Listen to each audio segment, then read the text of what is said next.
Hello and welcome to our virtual Sabbath School panel. We have some really awesome gentlemen here with us, and let's go around the virtual table and introduce ourselves.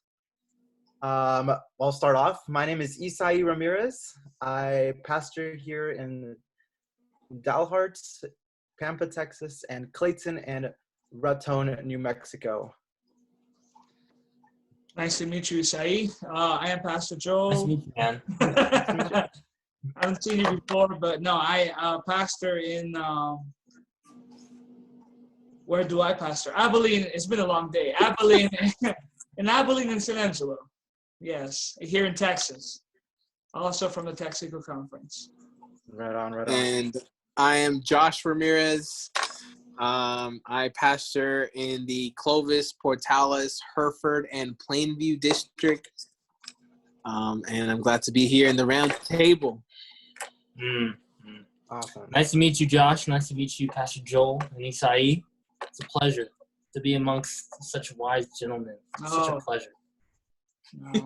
I sense the sarcasm. No. Yeah, my name's Eliab. I'm an associate pastor here in El Paso. I pastor under Pastor Rodell, Central and Northeast. Nice to have you at the table. Well, thank you so much, sir. I appreciate you. Have your blessing. So the purpose of this, we're gonna break down. I was gonna say we should do a disclaimer that this was happening late in the evening. Okay. Yeah. People are merciful with us. No, we only opened up the Sabbath School lesson on Sabbath. Thank you very much. Okay. Good. All right, let's go for it. Let's go for it. So we're opening up. This is our 13th lesson. We've been going through the book of Daniel. What have you guys thought of this quarter so far? Just really quick. How has it impressed you? Have you guys had any new insights? Anything that stood out to you in this quarter? I think it's just been very relevant to everything that's going on. Yeah. And it's always good to look at prophecy.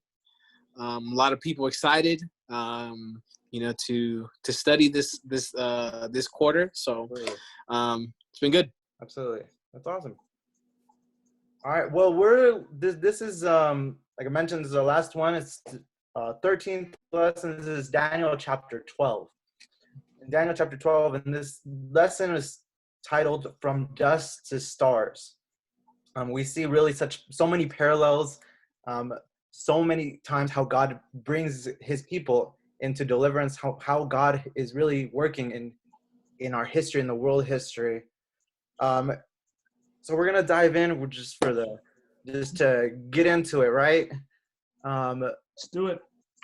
One thing that, or I guess let's start off with our memory text. Josh, could you read that for us? Yes, Daniel 12, verse 3. It says, "Those who are wise shall shine like the brightness of the firmament, and those who turn many to righteousness like the stars forever and ever." Amen. Awesome. I think one thing that stands out to me in every chapter, really, we see how there has been a kingdom, and really every chapter starts with a king. Starts off with Nebuchadnezzar, and really the first verse, the first thing that's mentioned is a king. And we're gonna see how now there's a parallel where at the beginning it was Sunday. Daniel and what was that? Huh? Multitasking, Sabbath School.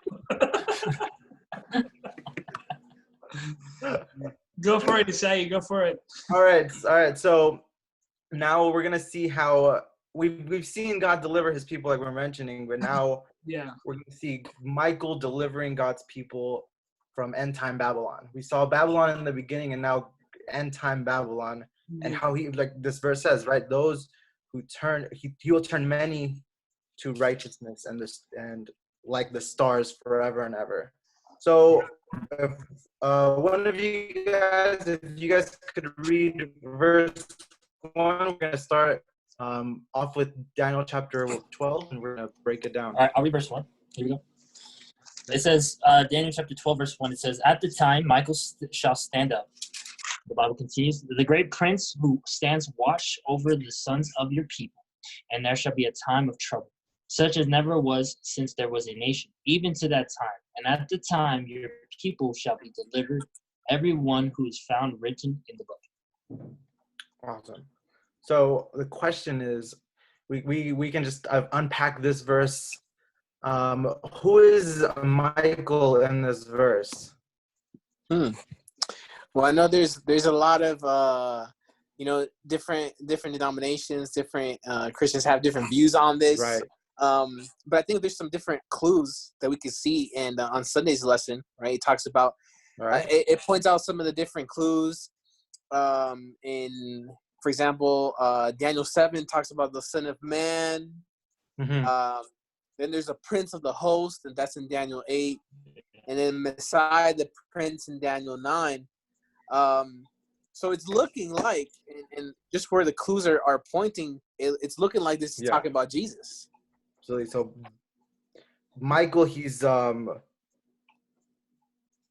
and I think we mentioned earlier, Michael, he's this great prince, right? And what does the name Michael mean? Yeah, who is like God, right? Yeah, so that's significant too, right? Yeah. He's also given the title Archangel. Yeah, and I think it's always really cool, right? That there's all these breaks in the Bible, these little epic literary moments where, we're described a certain situation, but then the Bible says, but God, or yet, and I really like how Daniel 12 opens, right? That at that time, but then, right? So it's kind of like you have all these kings, right? All these 11 chapters with all these power plays and who's the bigger boy in the courtyard, but God, but then Michael stands. And I think that's such a, beautiful moment to appreciate as far as significant. And that kind of brings us to our next point. Yeah.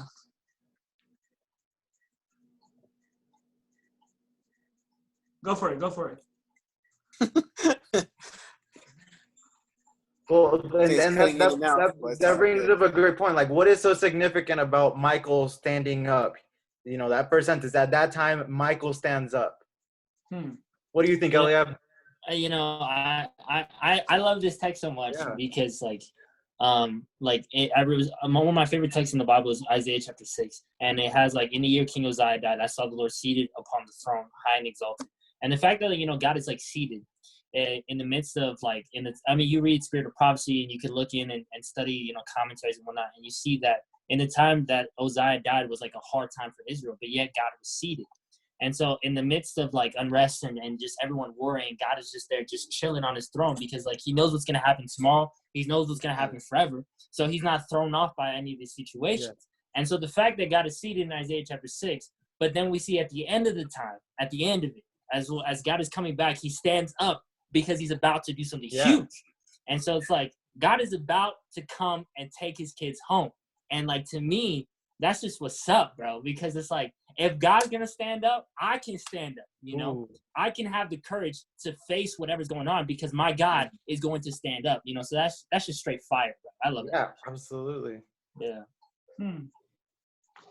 I think that it's interesting as we see, as the thing Eliab is mentioning, this confidence that we can have inspired by the fact that Michael is standing up, is also to think about, what's happening before and how do we hold on to the confidence of the fact that that we know Michael will stand up. Obviously for us, prophetically speaking, he's up, right? But that we know that this is coming. We know that ultimately God has the last word, even though it may not look like it right now, right? And for Daniel, sometimes it probably didn't look like it. So, I think the Sabbath School makes that point as well, that we are told in advance what's to happen so that our faith and our confidence and trust in God is well nourished, in the difficult times. I want to share something that I can see here. It's actually from a quote from Ellen White in the book Reflecting Christ, page 109. It says, Jesus walks once a man on earth. his divinity clothed with humanity, a suffering, tempted man, beset with Satan's devices. Now he is at the right hand of God. He's in heaven as our advocate, making intercession for us. We must always take comfort and hope as we think of this. He's thinking of those who are subject to temptations in this world. He thinks of us individually and knows our every necessity. When tempted, just say, he cares for me. Yeah. He makes intercession for me. He loves me. He has died for me. I will give myself unreservedly to him. And just seeing that that Jesus stands for us, it's very comforting, especially in these moments of in the time we're living in now. Yeah, the time of uncertainty, right? We don't know how things. It feels like things are so uncertain. Things we don't know how everything will pan out, but in the end, we know Michael's interceding for us. He's for us. He's interceding on our behalf. And I think that, just really quick, he can intercede because he took earth back, right? He took earth back at the cross. He has the legal right to intercede for us because we're his. We're not Satan's anymore, right? So he can make that claim with authority. As to before the cross, it was a harder work to do, And you could just stay like on this one verse, like, because really there's so much like that you can unfold like within just like verse 1, because then you jump to like Revelation chapter 20, Revelation chapter 3 verse 21. It says, "To him who overcomes, I will grant to sit with me on my throne, and as I also overcame and sat down on my Father's throne." And so it's like if God is seated on his throne, and like he's overcome, and like we eventually know that he's gonna get up, and then and he's gonna come take us home. Like spiritually, I can have the confidence to say, like, yo, if my God is seated on the right hand of the Father, guess where I get to sit too, because he has overcome, and then I get to receive that by faith, bro. This whole first verse, man, that's like a series. I wanted to share too, actually. So I was reading up on this too. Just a little bit. The Hebrew word that actually belongs to the vocabulary of warfare. It's this word to rise, will rise, is amad. And it's this Hebrew word that belongs to the vocabulary of warfare. And it's performed by the soldier who resists and overcomes his enemy. So it's like to rise in that sense of resisting and overcoming the enemy. And so like what you're saying, Eliab, like if our God, he defeats, he's defeated the enemy. Yeah. And he's going to rise and overcome death. He overcame death itself, right? That's where's your thing. Yeah. Yeah, where's our faith? Exactly. I mean, and then really he rises, and we see later on in the chapter, and we'll hopefully get to it, it echoes with the rising of the resurrected at the end of the chapter, that there's a resurrection that God's people will rise as well. So this victory is a cosmic victory. It's not just political or religious, but it's life defeating, like it's life defeating death. Yeah, it's almost as if I feel like this is Daniel is getting the cosmic picture of what we only see as little ants crawling on the grass, right? We only see, we're being saved, we're dead, but we're coming back to life. And Daniel is able to see, this is how God has been vindicated. This is what's happening in the heavenly courtroom, I guess. And these are the last scenes of the heavenly courtroom, right? Yeah. And it just gives me so much hope. Like, it really does.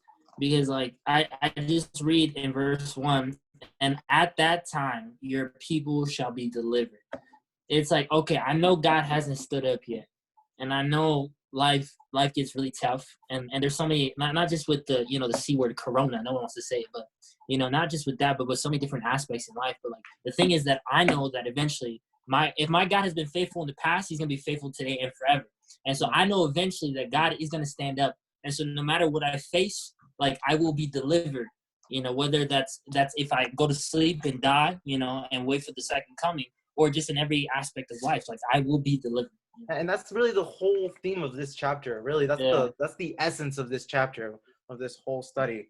Just for the sake of time, if we just kind of moving forward, what Daniel mentions a book in this verse.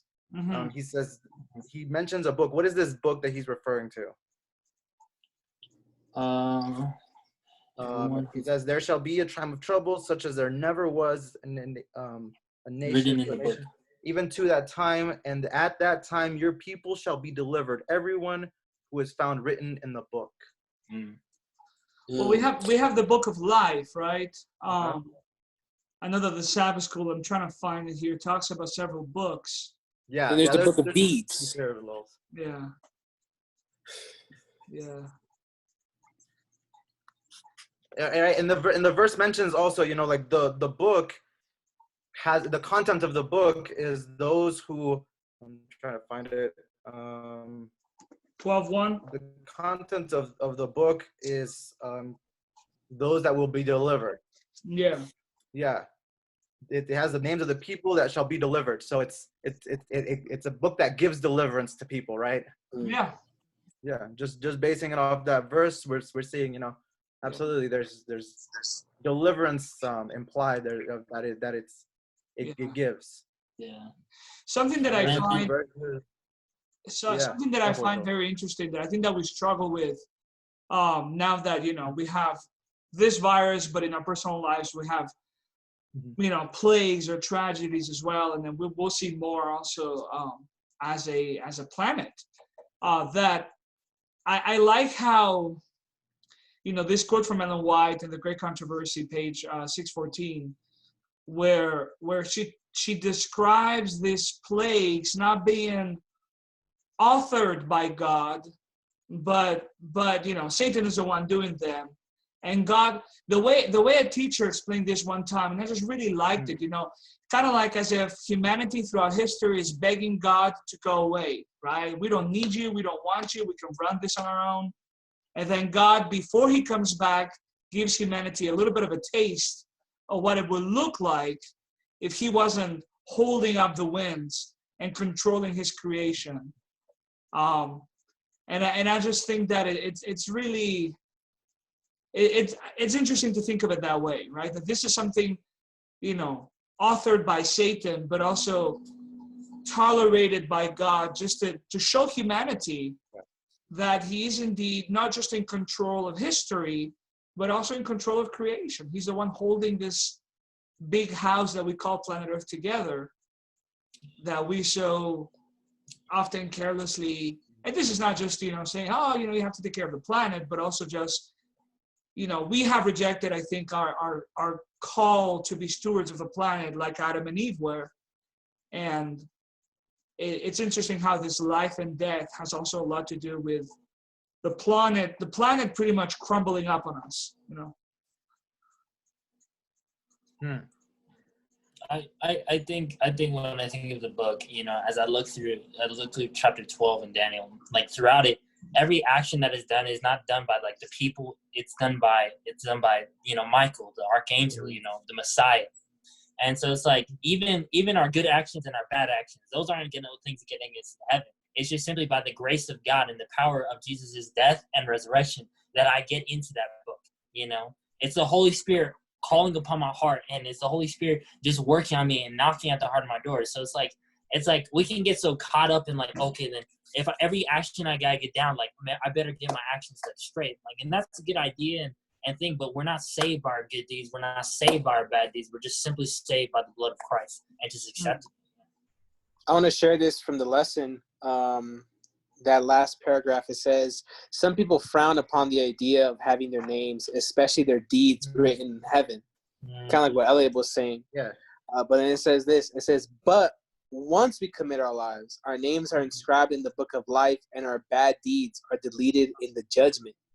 This heavenly record provides judicial evidence to the entire universe that we belong to Jesus and therefore have the right to be protected during the time of trouble. I think it's so awesome to understand that and to see that, because it's, again, because Michael has stood up for us. Yeah, come on. The only decision that matters Yeah. is if we've committed our lives to Christ. Amen. So It I love takes that. commitment. It takes effort, you know? Yeah, it's great comfort for sure. And that's how our names can be written in the book of life, right? Mhm. Amen. So this verse also talks about, just want to touch on another point just really quickly in this verse. It says, there shall be a time of trouble such as there never was in any nation. And so just want to touch, like, what is this, it says such as there never was.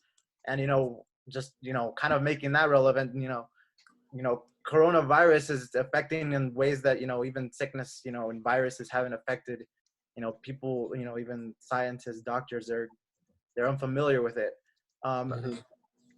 What are your thoughts maybe on this time of trouble?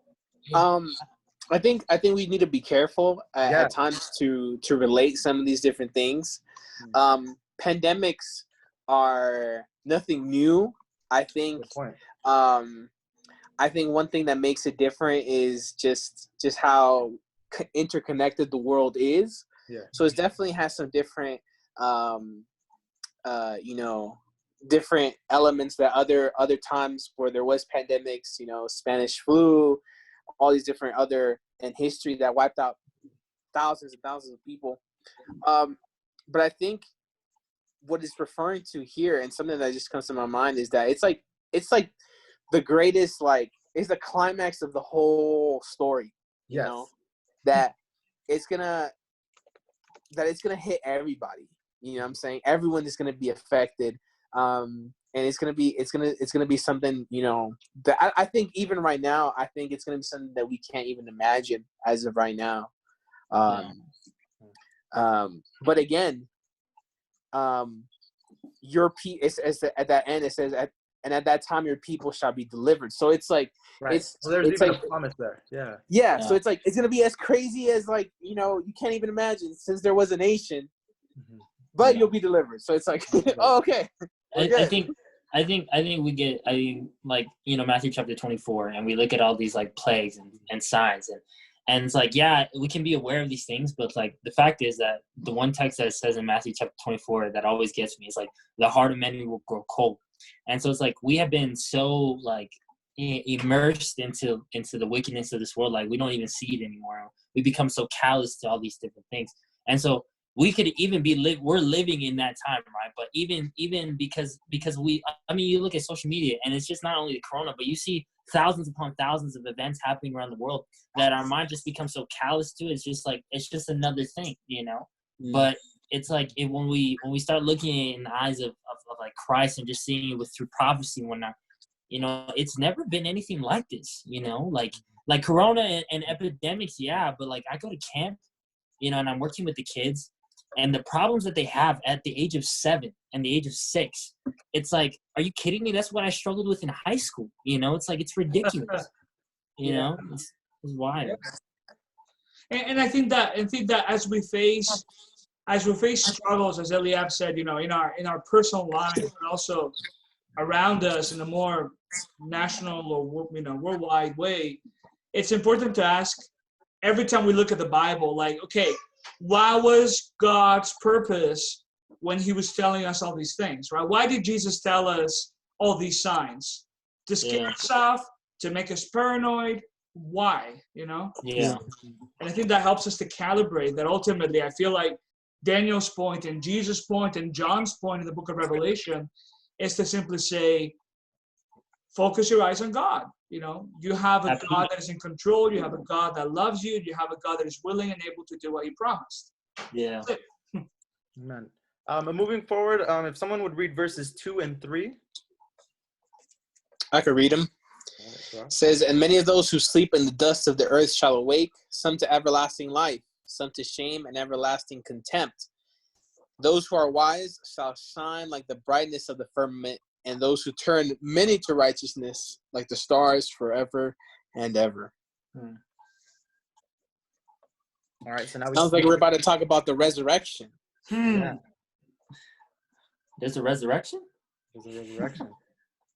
There's a resurrection. Yeah, there's you can see the effects, on earth, that as God is taking these measures to to deal with evils. With evil, we see the effect that it has on earth. Yeah. Yeah. Anything that stood out to you guys? It talks about the dust, right? Yeah. And a dust of the earth, and that kind of just reminds me. And just as I'm looking through the notes here and everything, it kind of takes me back to Genesis, right? That we come from the dust, and as we know, like this is connected to to Revelation, where it talks about the new heavens and the new earth. So it's so cool that from the dust of the earth, right? Those who, and even us, like we're being recreated. Those who have passed and those if we're still alive by then, we're being renewed and recreated in this whole thing from dust to the stars, and it's really awesome. To a whole new life, to a new. I see like the far-reaching, like I have a pastor, like he said like, and God, like he stuck his hand into the world and he dug deep, and he dug so deep, and then he pulled me out. He's all dramatic and stuff, but it's just like, it's like God is willing to, like, he's gonna go deep, man. Like it don't matter how far, how destroyed this world has gotten you, like dust or cremated or thrown into the ocean. Like God is able to pull his people out of anything and bring them back to his own, Yeah. And I think that's a very, I having lost my father, I hadn't really experienced death in my family until I lost my father in a direct way. And it really is, for those of us who have experienced that, the loss of a loved one, and my dad was, cremated as well. It really is, it's a crazy thought to think of that the idea and the existence and the character and the heart of our loved ones are in the heart and mind of God, and he has the power to put them back together, not just as they were, but as they should be. Wow. It's so beautiful to think of that, Amazing. God is so amazing. Yeah. All right, so if let's see, Eliab, if you could read for us verse 4, and then you could skip to verse 9. Verse 9. Okay. But you, Daniel, shut up the words and seal the book until the time of the end. Many shall run to and fro, and knowledge shall increase. And then I'm going to verse 9. Yes. And he said, go your way, Daniel, for the words are closed up and sealed to the time of the end. All right, Pastor. So why is Daniel commanded to seal up the book until the time of the end? Well, Pastor, Yeah, I think if we look at history, and the lesson pointed us to that pretty much before the Protestant Reformation, this book was kind of in the shadows for a lot of people, and it was something that people didn't really study as much. It was very mysterious, but we see that historically it was after like the church pretty much awoke that there began to be more study on it. So I think it has to do, I'm where it's kind of leading is that this has to refer to history and the discovery of the book of Daniel once again. The study of it, yeah. Which tackles into our concept, of truth being something present and dynamic, right? That we're not necessarily reinventing the wheel, but scriptural truth shines stronger as history unfolds, and different aspects that maybe didn't shine as strong before then begin to make more sense and guide our way in ways that it wasn't doing it before. Which you know what's interesting about and as you were talking, Joel, it came to my mind when they were when the church they're coming up and meeting, trying to come up with the canon for the Bible. And even before when the Jewish scholars, they were bringing in the Hebrew scriptures even before the New Testament. I just think about this. It's like so interesting that these chapters are just key. And I don't know, maybe because the story of Daniel was so amazing, like the narrative part.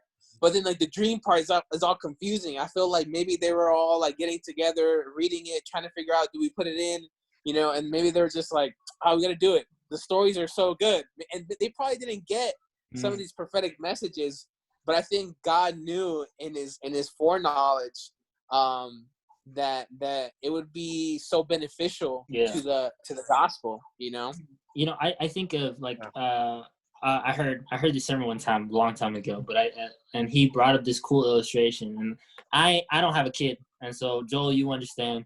None of you guys have kids, right? It's just Joel, yeah. But like when the baby's like in the womb, right? And like he said, like you shine a light at it from like the mother's belly, and the baby will actually turn away from the light because it's so accustomed to darkness. And so it's like if God were to just bah, hit us with like turn on the light, it's just like it's just too much for us in the time, especially in the time of like the medieval time and during and before the great, what is it called, the Great Awakening? I'm not the Reformation. The Reformation. There we go, bro. There you go. It's like it'd just be too much for everyone to understand. But as time has progressed, God has been able to reveal more light and more light because our eyes are getting adjusted to eventually the true light that will come in the second coming.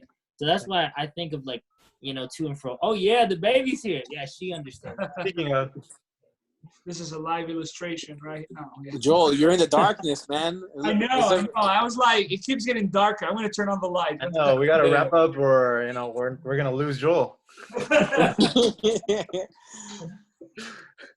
Oh, there we go. That's funny. The light has shined. Shining. Let's see. Any other comments? I know in verse 4 that you read, Eliab, you said, he says, "Shut up the word, seal the book." In verse 4, he says, "Until the time of the end." Yeah. And he says, "Many shall run to and fro, and knowledge shall increase." I think that's kind of like going in parallel what we're talking about, right? That just that little bit of light and it has increased. And I mean, in so many ways, we always hear, right? Science is advancing, technology has just gotten so much more, advanced. Yeah. I think though I did want to react. Sorry, Sophie kind of got me sidetracked. But I wanted to react to what Eliab was saying. I think it's key as we study prophecy that we remember that God's revelation is progressive. The more we can receive, the more He gives. Mm-hmm. And a lot of times we have a very rigid understanding of what we think we know. Oh, preach it. Come on, bro. Preach. So I just think that it's important to remember that we're always growing up spiritually. And as we grow up, we need to be ready to be proven wrong or to be strengthened in what we thought we believed or find new dimensions and new depths. So prophetic. And that's in our Adventist history for sure. Yeah. That's in our Adventist. That is part of our identity as Adventists, or should be. That we messed up, that we didn't know we were what? What? I thought we had it perfect the first time. Isn't Jesus coming back in 1844? Is present truth really present if it's stuck, in the past? Has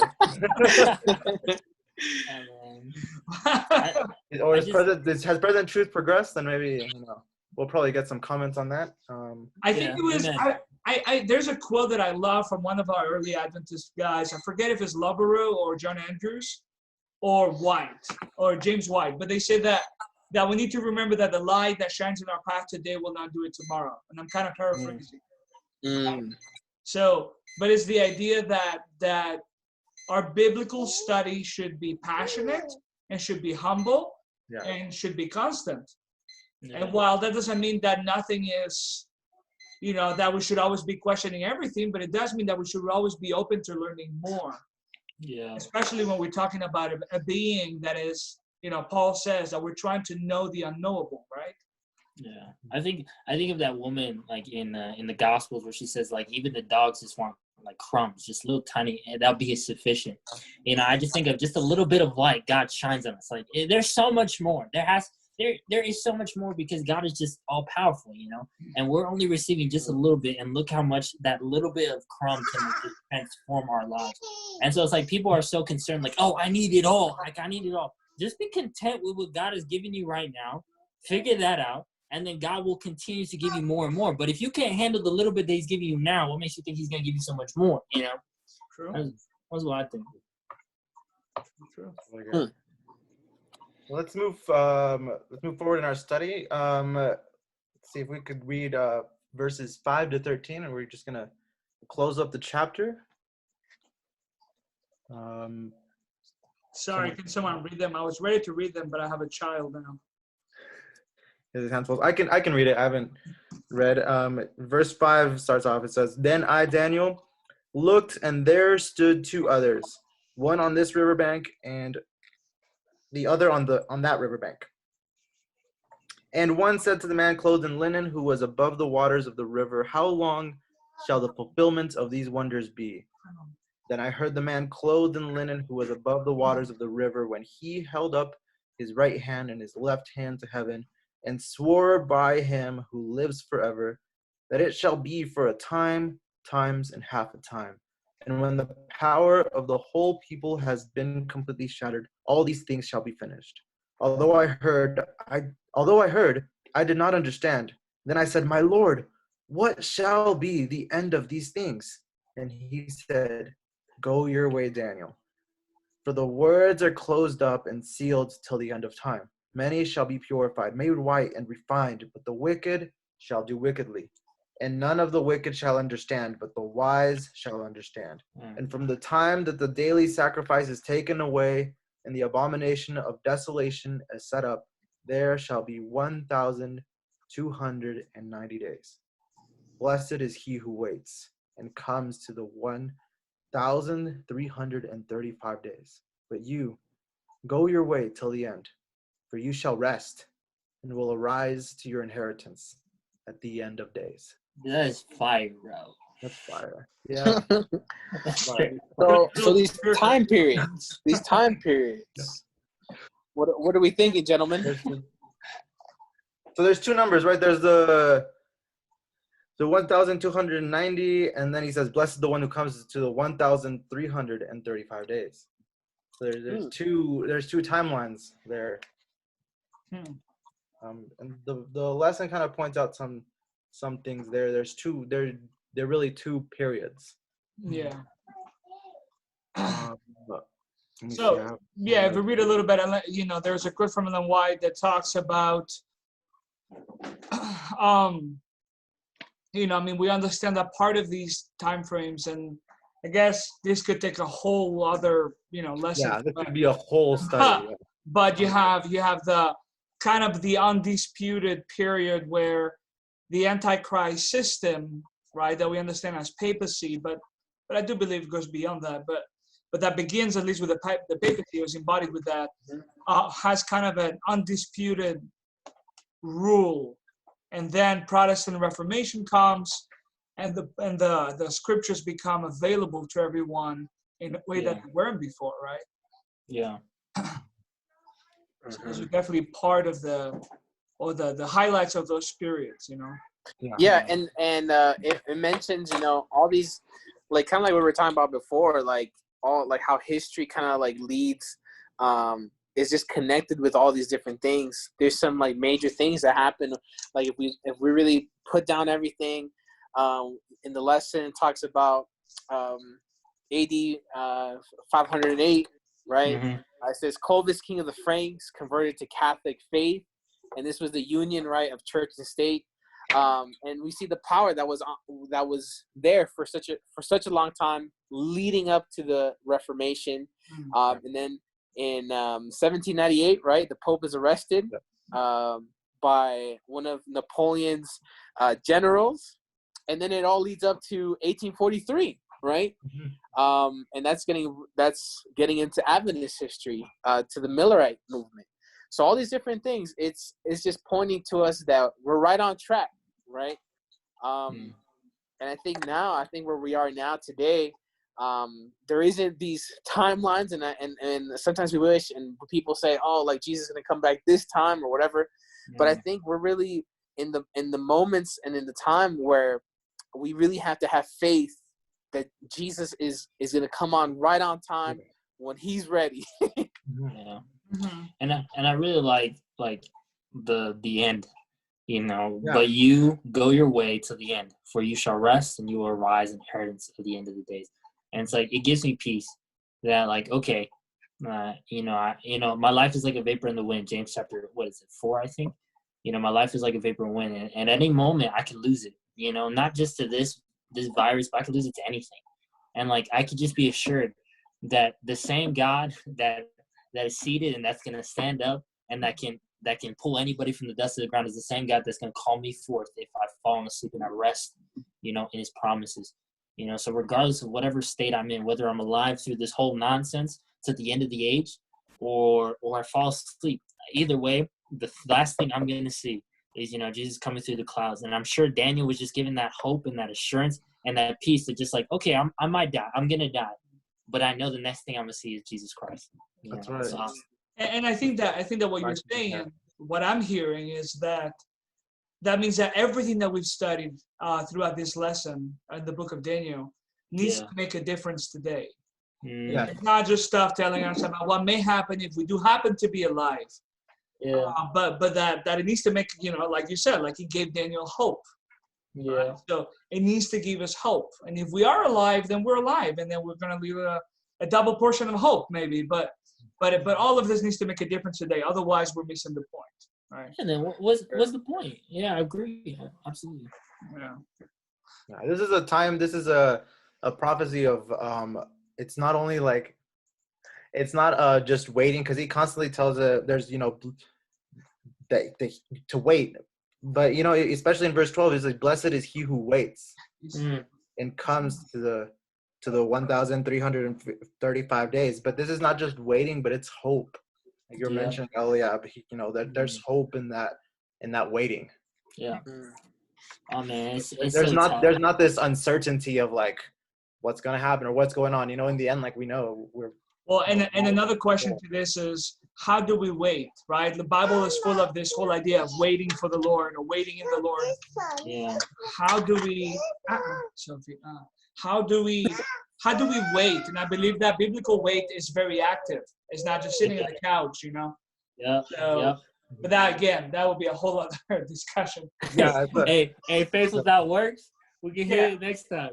Yeah. Tune in next time. I mean, I just think of like every time Jesus healed somebody, and when He touched like the unclean leper, like the first thing He did, He couldn't conceal it in Himself. He just got to tell somebody else. Waiting upon God and waiting. Am I back? Sorry, did I cut out? Just for a second, but you're good. All right, cool. But just waiting upon God, it's not only will it give you assurance, but it will give you this courage, to just go. There we go. Back again. To go tell somebody. There we go. Am I here? Can you guys see me? Yes. Yeah. Sorry. To go tell somebody about it. And in a time like this, people are so scared of death right now. If anything, death, the fear of sickness, the fear of so many different things. It's like, if there's one thing people need to know, is that if I fall asleep, no, I'm not going to burn forever. And no, I'm not going to go straight to heaven. What I am going to do is rest in the ground till my God stands up and calls me back calls me back home. Rise to our inheritance. Yeah, bro. Inheritance. Come on, bro. Yeah.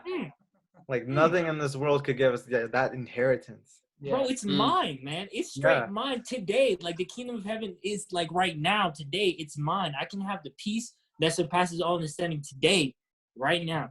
It's amazing. Yeah, it's like, I think like we mentioned, right? This waiting isn't a passive waiting. It's not just sitting back and waiting. It's kind of like, Daniel, he isn't going to see it. He isn't going to live to 1844. He's not going to see all these things happen, but he knows that the end is certain. Yeah. It's certain for him. And he spends his whole lifetime is waiting. This is going to be centuries away. And he's still waiting for something that he's not going to even live through. But waiting becomes then the essence of his existence. He lives waiting, and it's an active. It's a way of life for him. Waiting, it's hopeful. And I think that something that is interesting as well, connecting this to Hebrews 11 and faith, which I had the fun Amazing. conversation with a friend. I have to post that actually on Facebook right after this. But we know a lot of the heroes of faith in the Bible look like they didn't receive the promise, but at the same time, they did through Jesus. And that's the thing I think that we need to understand is that the existence of Jesus, the birth, life, death, and resurrection of Jesus already fulfills everything in a way, right? It's not as if, we're not, in and of itself, we're not waiting for something that hasn't happened because it had already happened at the cross. Yeah. Right? Jesus is already Lord of this world. Yeah. And sin is already defeated. Exactly. Right? So it's this tension of already but not yet that we live in right now, where the kingdom is here but not yet. And Jesus is Lord but not yet. But what I believe the Bible, especially in Hebrews 11, we're told that we are to live by faith today. A reality, and I think it's Hebrews 9:6. It talks about tasting the powers of the world to come, right? Which is in other words, it's kind of like time goes away and we're able to experience a future today as we wait for that future that we're already tasting to be fully established. So like that was a lot of words, but I hope That was really good. It describes here in Hebrews chapter 11, verse 27, like it's talking about Moses. Yeah. It says, by faith he forsook Egypt, not fearing the wrath of the king, for he endured as seeing him who is invisible. And it's like, do you really want this type of pleasure in this world? Like, how quickly was this pleasure taken away in 3 months? Right. How quickly was this piece of this world taken away just by a virus? Like, if you really want that, like, all for you, but I'm looking for something that cannot be taken away. Can't be taken away. It's established its mind right now because it did 2,000 years ago. Because what he did on the cross then, like, I can have it today and forever, and no one can take that from me. Amen. Yeah. And like we're mentioning, right, the waiting also, it's what makes walking in a way to receive that inheritance. It's like the posture that we have in our walking. Come on.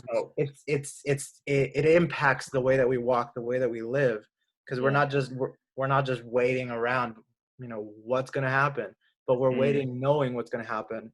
And I think like as we see, like really this is how the whole book continues. It's not just a chapter, but we see all these kingdoms come and go, and Daniel, he's been through all this. Yeah. And I feel like it kind of like transitions a little to, like, I don't know, like we can make it personal, right?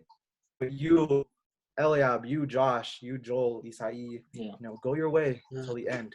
And maybe we won't see the second coming. Maybe we won't see, maybe we'll die before then, but we'll rise to our One inheritance. verse I want to. It's like go ahead. Finish it. Go ahead. Finish your thing, bro. I'll just finish this thought. It's just, God is addressing really all of humanity like this. He's telling like all of us, to live in this hopeful mentality, in this hopeful way of living, this hopeful walk. Absolutely. Yeah. I want to share one verse, Revelation 1:17 and 18 actually. And it's John when he's receiving all these visions, right? Which just go hand in hand with Daniel. And it says, and when I saw him, I fell at his feet as dead. But he laid his right hand on me. Come on, bro. To me, do not be afraid. I am the first and the last. Come on. I am he who lives and was dead, and behold, I am alive forevermore. That's what I'm talking about. And I have the keys of Hades and of death.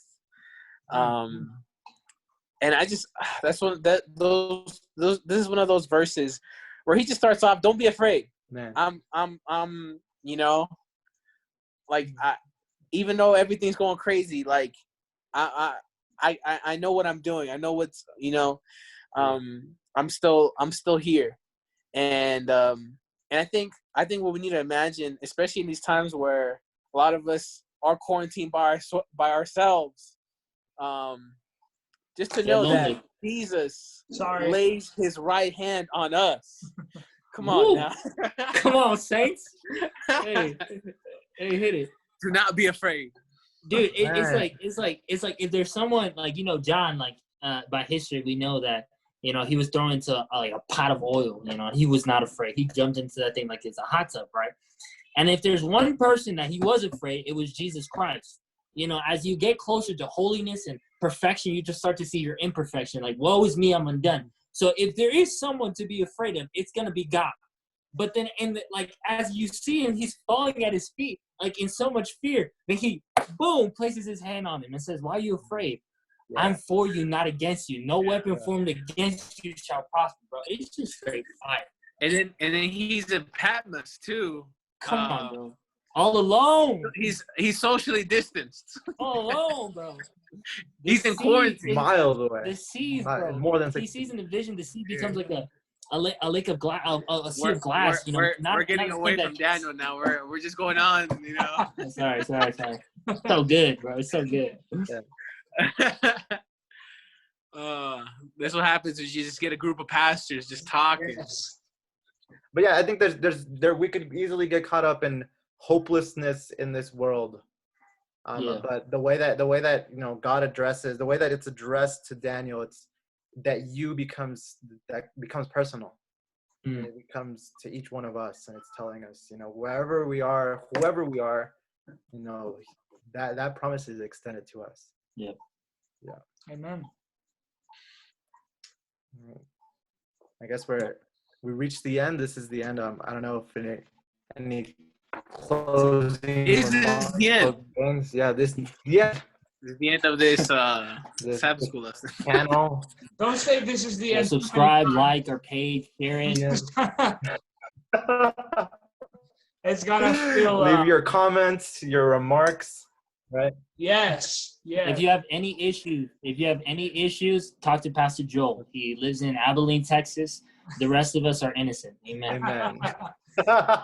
Yeah, I feel like it's interesting because throughout all these videos that I've had with colleagues, a lot of us feel, you know, there's kind of a bluntness that comes with making a video without an audience in front of you. That's the worst, bro. Preaching to nobody. Oh my goodness. You suddenly can't. All right. Well, I had a lot of fun. I want to thank you, all of you. You know, Isai, Eliab, Josh, and this is what ministry will continue looking like as we move forward in time. I guess. Hopefully we have our buildings back. That would be nice as well, right? Yeah, let's remain hopeful, right? Yeah. The church is not confined to a building. There you Amen. go. There you go. Amen. But it's funny, I was telling a church member, you know, sometimes there are Sabbaths where I kind of wish I could stay in and sleep. And now that I am forced to, I miss everybody. You know what? I can only imagine, you know, that first Sabbath back, though. Come on. Hey. Come on. Yeah. Y'all better be preparing your sermon. It has to be fired for that first Sabbath. Hit it with the Pastor Russ welcome. There you go. Yes. All right, friends. All right. Blessings to you all. Everyone keep safe again, and happy Sabbath, because this is a Sabbath school. This is Sabbath school. Sabbath to everyone. Amen. Have a very, very good day, everyone. Blessings. Blessings.